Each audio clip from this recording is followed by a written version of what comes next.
Captain Han Minho felt the metal floor shake under his feet as another explosion rocked his ship. The bridge around him was full of smoke and sparks flew from broken control panels. His crew was mostly dead and the ones still alive were badly hurt. The Earthship Defiant was falling apart piece by piece through the thick smoke. Han Minho could see the stars spinning outside the main window. His ship was tumbling through space like a broken toy. The enemy had hit them hard and now they were drifting toward a field of twisted metal that used to be the Centauri defense station. 3 hours ago that station had been home to 5,000 people. Now it was nothing but chunks of metal and frozen bodies floating in the dark. Han Minho closed his eyes for a moment and tried not to think about all the friends he had lost. Today the war had been going on for 2 years now. The machines called Devourers had come from the empty space between galaxies. They looked like giant metal spiders with red eyes, and they ate everything they found. Planets, ships, people, it did not matter to them. They just wanted to consume and grow stronger. Humans had tried to fight them alone at first. That had been a mistake. The Devourers were too strong too fast, and too many human fleets had been destroyed one after another. Entire colonies had been wiped out in days.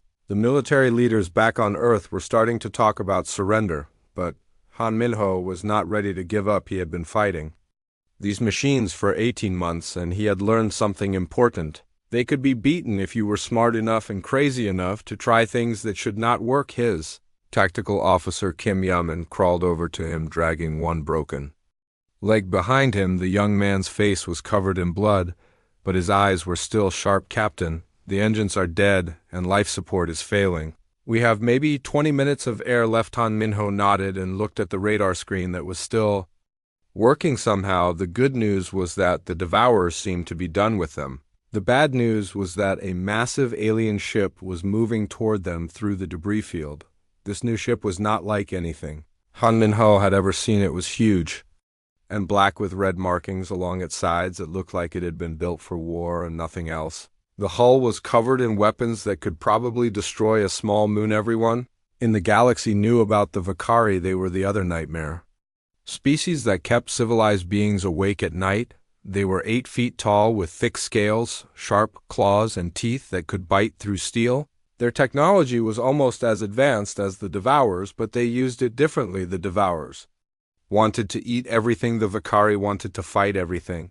They had been conquering worlds for centuries, and they never showed mercy to anyone who stood against them. Humans had been lucky so far because the Vakari were busy fighting other species on the far side of the galaxy, but now one of their warships was here, and Han Minho knew his day was about to get much worse. Kim Yaman was trying to get the communication system working. Captain, I think they're trying to talk to us. Han Minho almost laughed. The idea that the Vakari would want to talk instead of just blowing them up seemed impossible, but he nodded anyway. Put them through. The main screen flickered and then showed the bridge of the alien ship. It was dark and red with strange symbols glowing on the walls. In the center sat a massive creature that could only be a Vakari. This one was bigger than the others. Han Minho had seen in intelligence reports. His scales were dark green with silver streaks, and his face was covered in scars. One of his eyes was missing and had been replaced with a mechanical device that glowed blue. The alien looked directly at Han Minho and spoke in a voice like grinding stone. Human Captain, I am Korath, battle leader of the ship Bloodfang. Your species has impressed me. Han Minho blinked in surprise. He had expected threats or demands for surrender, not compliments. Impressed you? How Korath showed his teeth in what might have been a smile. Your people fight like warriors. You do not run. When the odds are against you, you do not beg for mercy when death comes close. This is good. The alien leaned forward in his chair. The machines that attack you have also attacked my people. They destroyed 3 of our worlds before we could stop them. They are strong, but they have no honor. They fight only to consume, not to prove themselves. Han Minho was starting to understand where this conversation was going. You want to work together? Korath nodded slowly. My species has fought yours before. In small battles, we thought you were weak because you are small and soft, but we were wrong. You are like us inside. You have the warrior spirit. The Vakari commander stood up, and Han Minho could see just how massive he really was even on the screen. He was intimidating. The machines are coming back, Captain. They have detected our ships, and they want to finish what they started. Through the window, Han Minho could see lights moving in the distance. The Devourers were returning, and there were a lot of them. At least 50 of the spider-like machines were crawling through the debris field toward them. "We cannot win alone," Korath said simply. "Your ship is broken and mine is outnumbered, but together we might survive this day." Han Minho looked around his ruined bridge at his wounded crew. They were all looking at him, waiting for his decision. He knew that working with the Vakari was probably a terrible idea. His government would be furious if they found out the other species in the galaxy would panic, but right now, none of that mattered. Right now, he had a choice between maybe living or definitely dying. He looked back at the screen. "All right, Korath. Let's see what happens when the two most dangerous species in the galaxy work together." The Vakari commander showed more teeth today. "We fight as brothers. Tomorrow we can decide if we want to be enemies again." The Bloodfang moved closer to the drifting human ship, and Han Minho watched as docking tubes extended from the alien vessel Vakari. Warriors in powered armor began crossing over to help with repairs, while human technicians were invited aboard the alien ship to help with targeting systems. As the first Devourer machines came into weapons range, Han Minho felt something he had not experienced in months. Hope. The human and Vakari ships opened fire together, and the battle that followed would be talked about for generations. The Devourers had expected to find easy prey. Instead, they found two of the most stubborn species in the galaxy working as one. When the last machine was destroyed and the debris field was quiet again, Han Minho and Korath stood together on the observation deck of the Bloodfang, looking out at the stars. "This is just the beginning," human Korath said quietly. "When word of this spreads, the galaxy will never be the same." Han Minho nodded. He was right. The alliance between humans and Vakari would change everything. And somewhere in the back of his mind, he wondered if they had just saved the galaxy or doomed it. But that was a problem for tomorrow. Today they had survived, and that was enough. The news spread through the galaxy faster than light itself. A human ship and a Vakari warship had fought together against the Devourers and won. This was impossible. Everyone knew that humans and Vakari hated each other. They had been enemies for decades. On the peaceful world of Serenity, Prime Ambassador Li Jiwan stood in the Great Hall of the Galactic Council. The room was in chaos. Representatives from dozens of species were shouting and arguing. Some were demanding immediate action. Others were already planning to flee to distant galaxies. The Aquari delegate was shaking so badly that water was dripping from his gills. The peaceful fish people had never hurt anyone in their entire history, but now they were talking about building weapons. The Merchants Guild representative was offering huge rewards to anyone who could make the human Vakari alliance disappear. Even the ancient elders of Zephyr, who had lived for thousands of years, were frightened. Their energy forms were flickering with panic as they discussed abandoning this galaxy entirely. Li Jiwan tried to calm everyone down, but nobody wanted to listen. She had spent her whole career trying to build peace between different species. Now everyone was preparing for war. "You do not understand," she said loudly enough for everyone to hear. "The alliance is not about conquest, it is about survival." The Shadowkin ambassador stepped forward. His species controlled half the galaxy through fear and superior technology. His black armor made him look like a living shadow. "We understand perfectly, human. The two most dangerous species in the galaxy are now working together. This threatens everyone." Li Jiwan shook her head. "Humans and Vakari are not evil, they are just different. They fight hard because they have to. The Devourers would have destroyed both species if they had not worked together." But the other delegates were not listening. They had already made up their minds. The human-Vakari alliance was a threat that had to be stopped before it became too powerful. Meanwhile, far from the political chaos, a small asteroid called Sigma-7 was becoming the center of something amazing. Human engineers and Vakari mechanics were working side by side, trying to understand each other's technology. Park Sunho was a young human engineer who had volunteered to work with the aliens. He had expected them to be monsters, but instead he found warriors who were just as curious about human technology as he was about theirs. The Vakari engineer named Fakra was 8 feet tall with dark blue scales and arms that could crush steel. But when she looked at human technology, her eyes lit up with excitement. She wanted to know how humans made their engines work with parts that should not fit together. Sunho showed her how humans used creativity to solve problems. When something broke, they did not always fix it the right way. Instead, they found new ways to make it work. Sometimes better than before. Thakra taught Sunho about Vakari engineering, their technology was built to last forever. Every part was designed to work perfectly even in the worst conditions. They did not believe in making things that would break together. They created something new, engines that combined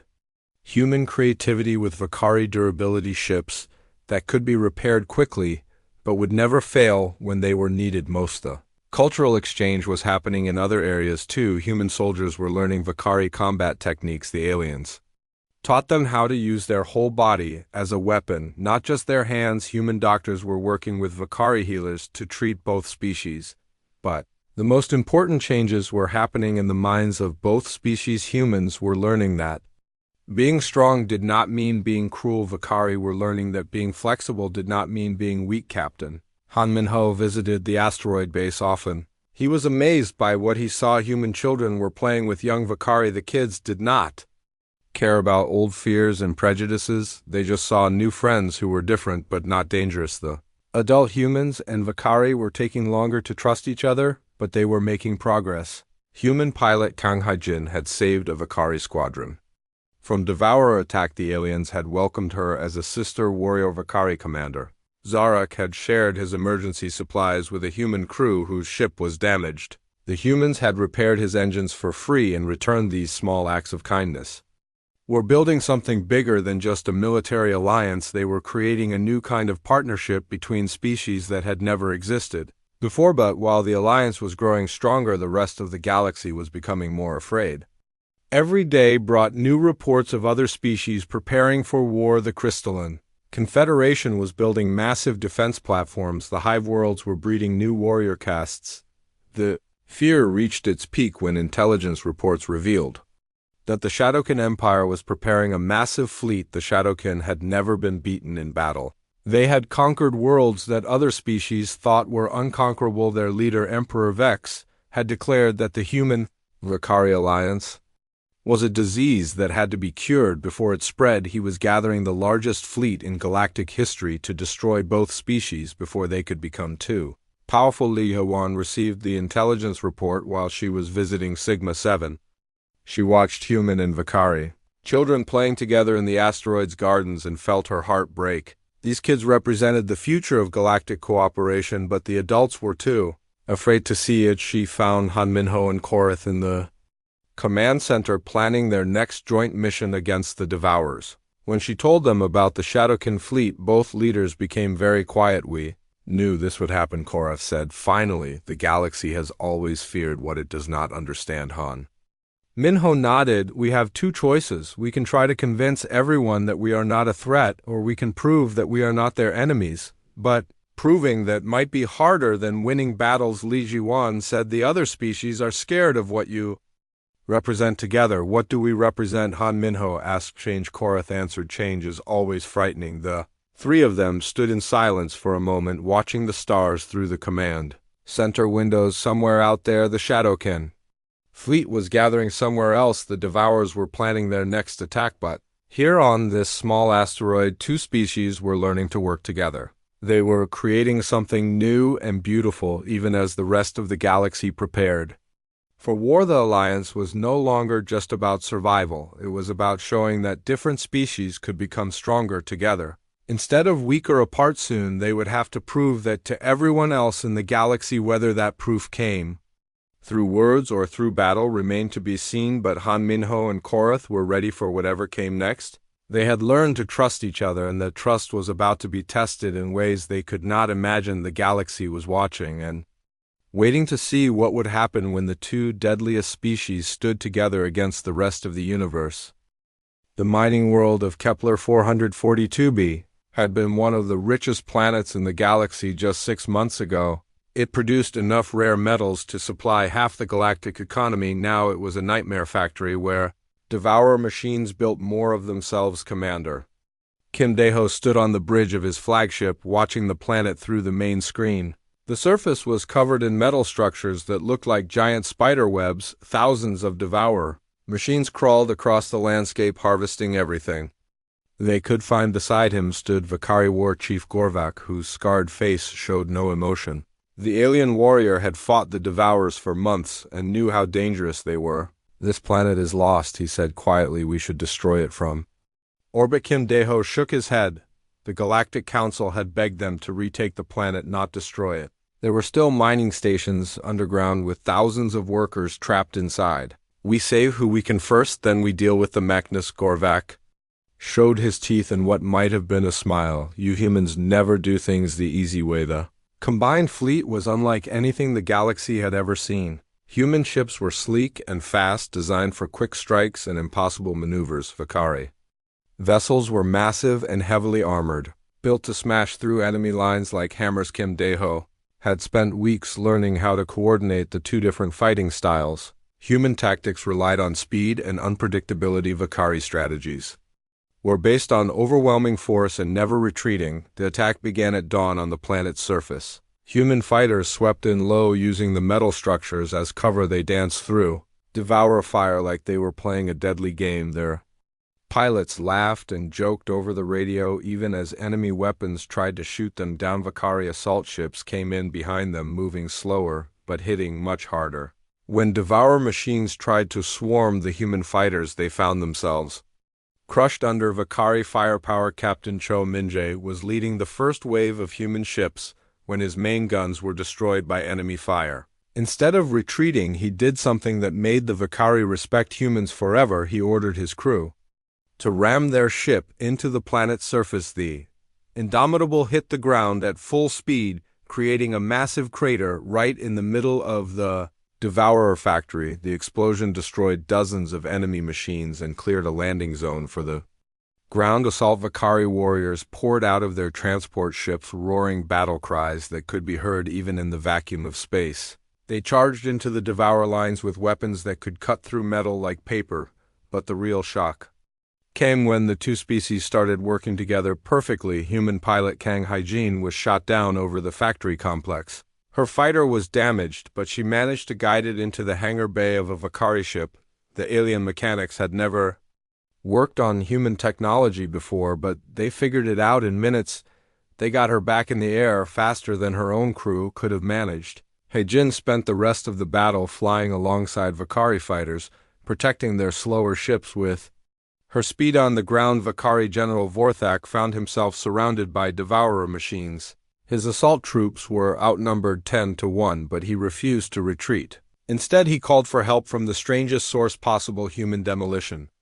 Expert Yang Tae-jun had been working his way through the underground tunnels trying to reach the trapped miners. He was small and fast enough to move through spaces that would trap a Vakari warrior. When Vorthak's call for help came through, Yang did not hesitate. He guided the alien troops through the tunnel system, using his knowledge of explosives to clear blocked passages. The Vakari followed him without question, trusting his expertise. Together, they reached the main factory complex where the Devourers were building their largest machines. Yang planted charges while the Vakari held off enemy attacks. When the explosives went off, the entire factory collapsed, taking hundreds of Devourer machines with it.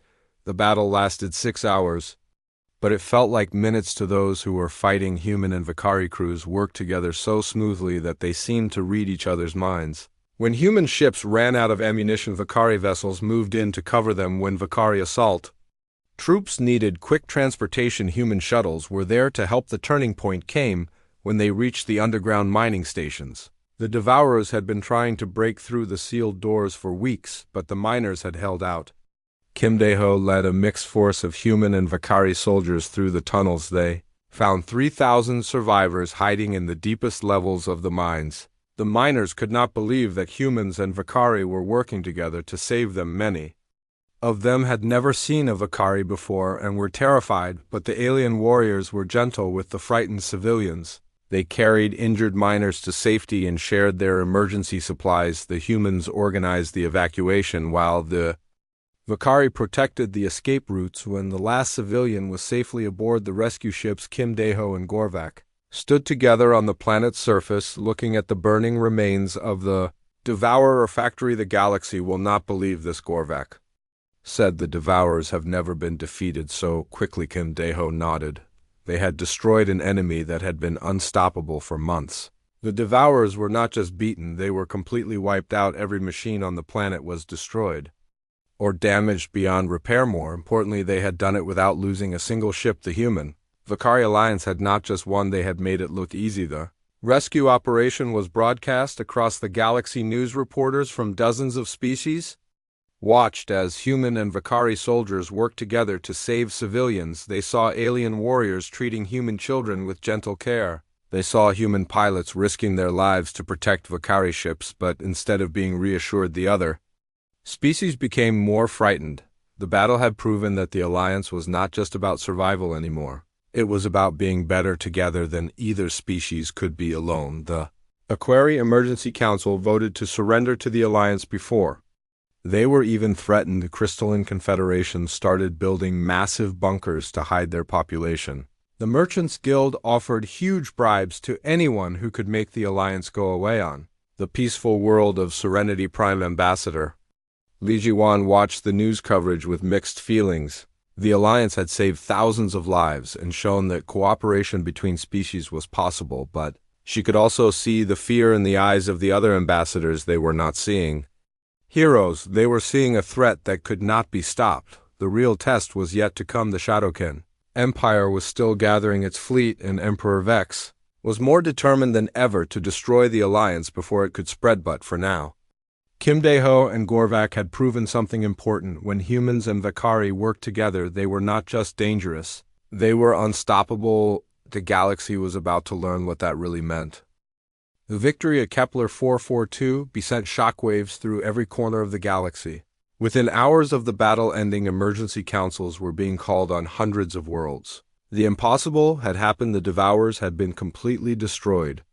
In a single day on the ocean world of Tidal, the HFY Emergency Council met in their deepest underwater city. The peaceful fish people had never hurt anyone in their millions of years of existence, but now they were talking about something that horrified them. Prime Current Dalara spoke to the assembled representatives with bubbles of fear streaming from her gills. We must face reality. The Human Vakari Alliance is not just powerful, it is unstoppable. The other HFY leaders agreed. The footage from Kepler 442b had shown them something they could not ignore. When humans and Vakari worked together, they did not just win battles, they made it look easy. The Devourers had been the nightmare of the galaxy. For 2 years they had destroyed entire star systems and seemed impossible to defeat, but the Alliance had wiped them out in 6 hours without losing a single ship. Counselor Reef spoke from the deepest part of the chamber. We vote now. Surrender to the Alliance before they decide we are a threat. The vote was unanimous. The HFY became the first species to surrender to an enemy that had never threatened them. The news spread quickly. Other species began to follow their example. On the crystal world of Prism, the Crystalline Confederation was making an even more extreme decision. The crystal beings had existed for millions of years and had survived every galactic crisis by being patient and careful, but the Alliance terrified them in ways that nothing else ever had. The crystal beings could see probability streams stretching into the future. In every possible timeline where the Alliance continued to exist, they saw the same thing change. Everything in the galaxy would be different. The old ways of doing things would disappear. New alliances would form. Old enemies would become friends. The crystal beings did not want to live in such an uncertain future. Elder Facet made the announcement that shocked the galaxy. The Crystalline Confederation has decided to phase shift our entire civilization into another dimension. We will return when the Alliance situation has been resolved. Entire crystal cities began to fade from reality as the beings moved themselves into a parallel dimension. They were hiding from the future itself. The Merchants Guild tried a different approach. They had built their power on trading between species and making profit from galactic conflicts. The Alliance was bad for business because it was ending conflicts instead of starting them. Guild Master Profex called an emergency meeting of all the major trading houses.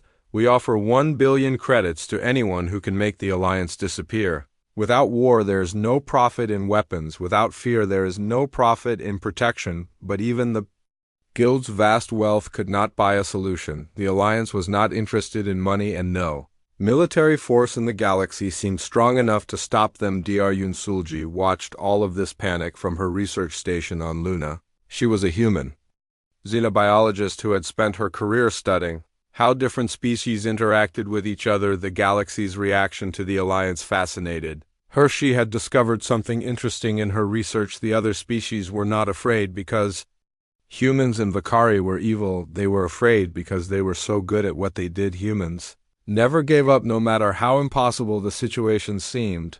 They looked at problems that other species considered unsolvable and found ways to win. Vakari never showed mercy to their enemies, but they also never betrayed their allies. Together, they represented something that the galaxy had never seen before. A partnership between species that made both sides stronger instead of weaker. Sulji published her findings in a research paper that was read across the galaxy, but it did not calm anyone down. Instead, it made the fear worse. Now everyone understood exactly why the alliance was so dangerous. The panic reached its peak when the Shadowkin Empire finally responded. Emperor Vex had been silent for weeks while his generals gathered the largest fleet in galactic history. Now he was ready to act. The Shadowkin had conquered half the galaxy through superior technology and ruthless tactics. They had weapons that could destroy planets and stealth systems that made their ships invisible. They had never lost a major battle. Emperor Vex sent a message to every world in the galaxy. The human Vakari alliance is a disease that threatens all civilized life. It must be cured before it spreads to other species. The message was accompanied by footage of the Shadowkin fleet. It was massive. Beyond massive, thousands of ships armed with weapons that could crack moons, and half the fleet was so large that it blocked out the stars. Admiral Lim Wujin received the Shadowkin ultimatum while he was aboard the Joint Command ship Unity. The message was simple: surrender immediately or face total destruction. Standing beside him was Vakari War Chief Gorvak, whose battle scars told the story of 100 victories. The alien warrior listened to the ultimatum without changing expression. When the message ended, Lim Wujin looked at his alien partner and smiled. I think they just made a big mistake. Gorvak showed his teeth in what definitely was a grin. Yes, they have given us a worthy enemy. The two leaders began planning their response. The Shadowkin Empire had made the same mistake that everyone else made. They thought the alliance was just about military power. They did not understand that it was about something much more important. Trust. Humans and Vakari had learned to trust each other completely. They knew that their partner would never abandon them no matter how bad things got. That trust made them stronger than the sum of their parts.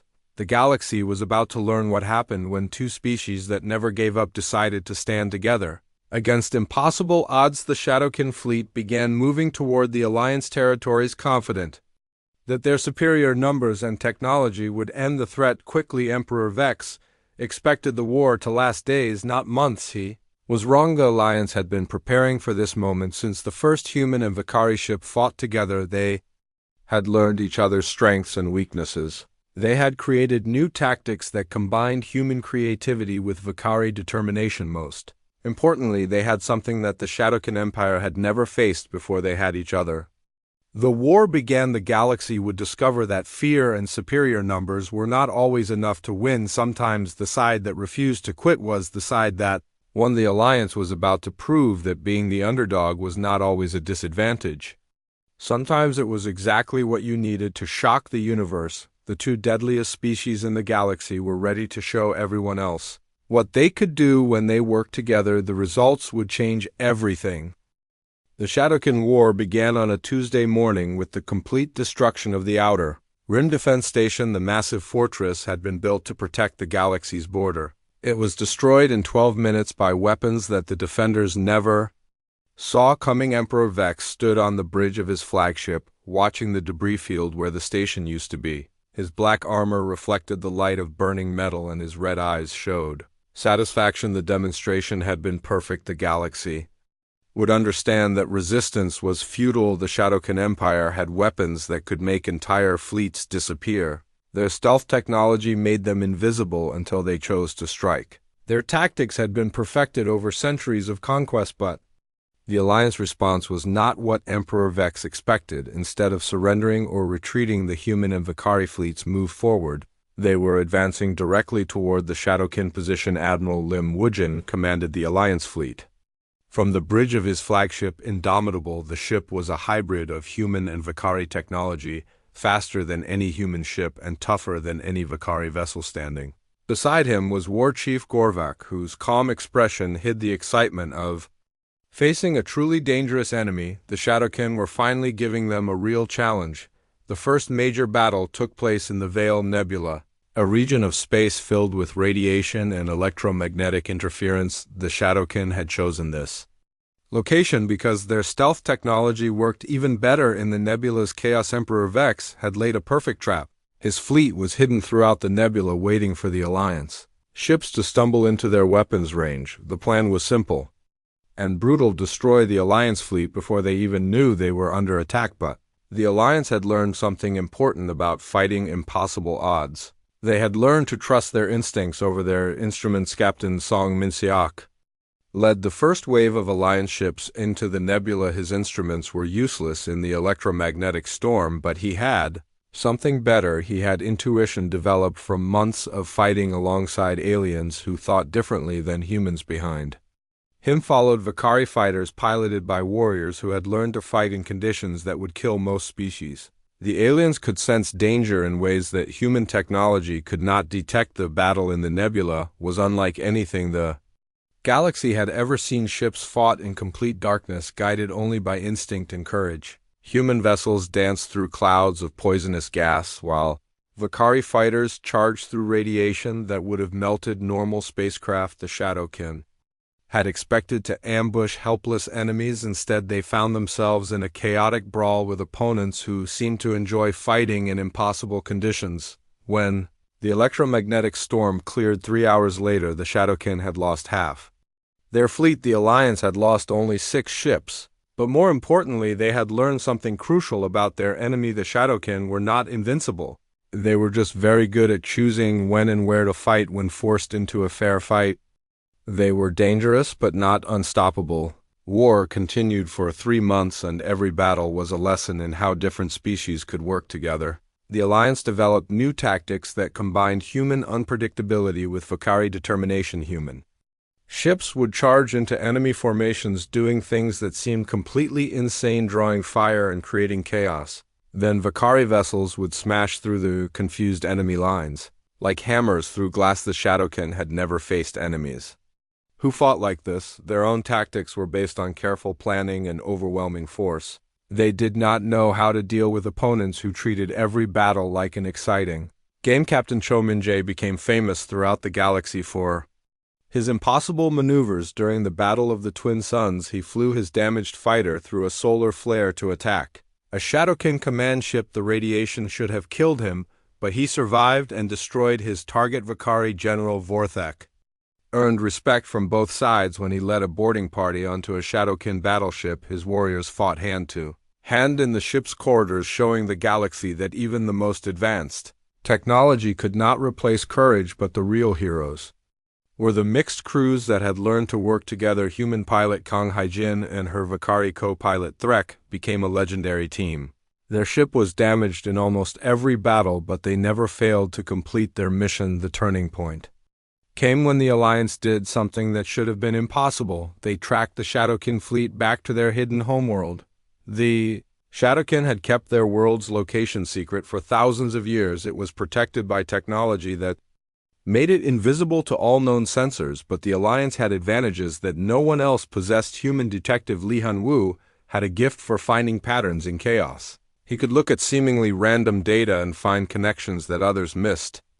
Vakari hunter Zorak had instincts that had been sharpened by generations of predators working together. They followed clues that no one else could see. Energy signatures that were almost too faint to detect, hyperspace trails that had been carefully hidden, navigation errors that revealed the truth by what they did not show. When the Alliance fleet appeared in the Shadowkin home system, Emperor Vex could not believe what he was seeing. His perfect defenses had been bypassed by enemies who should not have been able to find him. The final battle lasted 18 hours. The Shadowkin fought with the desperation of a cornered animal, using every weapon they had developed over centuries of conquest. But the Alliance had learned too much from their earlier battles. They no longer fought like separate species working together. They fought like a single organism with human creativity and Vakari determination flowing through every decision. When Emperor Vex finally surrendered, he asked Admiral Lim Wujin a question that had been haunting him. "How did you find us?" Lim Wujin smiled and gestured toward his Vakari partner. We learned to see with more than our eyes. The war's end sent shockwaves through the galaxy. The Shadowkin Empire had been the most feared military force in known space. They had seemed unstoppable until they met an enemy that refused to be stopped. The Alliance had not just won the war, they had made it look inevitable. The Shadowkin, who had once been the galaxy's greatest threat, now served as proof that no enemy was too powerful to defeat. But the real victory was not military. The Alliance had proven that cooperation between species could create something greater than either could achieve alone. They had shown that trust and understanding were more powerful than fear and superior technology. The galaxy would never be the same. The old balance of power was broken forever. In its place stood something new, an alliance between species that had learned to be stronger together than apart. The war was over, but the real change was just beginning. The two deadliest species in the galaxy had shown everyone else what was possible when enemies became partners. Now the rest of the galaxy would have to decide whether to join this new future or be left behind by it. 5 years after the first human and Vakari ship fought together, the galaxy was a completely different place. The fear that had once gripped every species had been replaced by something much more valuable. Hope President Bae Jong-suk stood in the observation deck of Unity Station, watching the most beautiful sight in the galaxy. Human and Vakari children were playing together in the station's central park. Their laughter echoed through the corridors, mixing with the gentle sounds of alien music. The kids did not care about the old fears and prejudices. They had grown up together, learning each other's languages and customs. Young Rusahi was teaching a group of Vakari children how to play soccer, while her friend Kresh showed human kids how to track using their senses. These children were the future of the galaxy. They would grow up knowing that different species could work together, that strength came from cooperation, not domination. The political changes had been just as dramatic. The Galactic Council had been completely reorganized, with humans and Vakari holding permanent seats alongside the older species. The council chambers that had once echoed with arguments about territory and trade now focused on exploration and mutual aid. Ambassador Kim Sunmi had become one of the most respected diplomats in the galaxy. Her speeches about cooperation and understanding were quoted on worlds throughout known space. Her most famous words were carved into the wall of the council chamber. We are all monsters to someone. The question is whether we choose to be monsters who destroy or monsters who protect. The Alliance had chosen to protect, and the galaxy was safer for it. Trade routes that had been plagued by pirates for centuries were now secure. Merchant ships flew under the protection of Alliance patrol fleets that included both human and Vakari vessels. The old Shadowkin Empire had been transformed into a member of the galactic community. Emperor Vex had been replaced by a council that included representatives from all the species in their territory. The former conquerors were now working to repair the damage they had caused. Even the Devourers had been dealt with permanently. The Alliance had not just defeated them, they had solved the problem. They represented deep space monitoring stations, watched for any sign of new machine incursions. But the real changes were happening in the hearts and minds of every species. The galaxy had learned that cooperation was stronger than competition, that understanding was more powerful than fear. The Aquari had emerged from their underwater cities and were now working with Alliance scientists to explore the deepest parts of the galaxy's oceans. The Crystalline Confederation had returned from their parallel dimension and were sharing their knowledge of probability and time. The Merchants Guild had discovered that peace was actually more profitable than war. Stable trade routes and cooperative agreements generated more wealth than weapons sales and protection rackets. Dr. Yunsulji had established the Institute for Interspecies Cooperation on Luna. Her research teams included members from dozens of species, all working together to understand how different cultures could complement each other. The Institute's most important discovery was that every species had something unique to offer. Humans brought creativity and determination. Vakari provided strength and honor. The Aquari offered wisdom and patience. The crystalline beings shared their understanding of time and space. When these different strengths were combined, the results were amazing new technologies that no single species could have developed alone. Art and music that spoke to hearts across the galaxy. Medical advances that could heal injuries that had once been fatal. The exploration of ancient precursor ruins had accelerated with joint human Vakari teams leading the way. The Alliance crews were not afraid of the dangers that had kept other species away for millennia. They had found working precursor technology that revealed secrets about the galaxy's past. They had discovered star maps that showed the location of worlds that had been lost for millions of years. They had even found evidence of other galaxies with their own civilizations. Captain Han Minho now commanded the exploration ship Discovery, a vessel that combined the best of human and Vakari technology. His crew included members from 20 different species, all working together to push the boundaries of known space. On his latest mission, they had discovered something that would change everything again, a signal from another galaxy, a message from beings who called themselves the Builders. They were the ones who had created the precursor technology. The message was simple but profound. We have been waiting for you to be ready. Welcome to the greater community. The galaxy was about to discover that they were not alone in the universe, that there were other civilizations, other alliances, other partnerships between species that had learned to work together, but they were ready for this new challenge. The Alliance had taught them that cooperation was the key to survival, that understanding was the path to strength. War Chief Gorvak had become Minister of Defense for the Alliance. His scarred face was now a symbol of honor and protection rather than fear. Children from a dozen species looked up to him as a hero. He often visited schools to talk about the early days of the Alliance, about how enemies had become friends, how fear had been replaced by trust, how two species that had been taught to hate each other had learned to fight side by side. The galaxy has learned something important.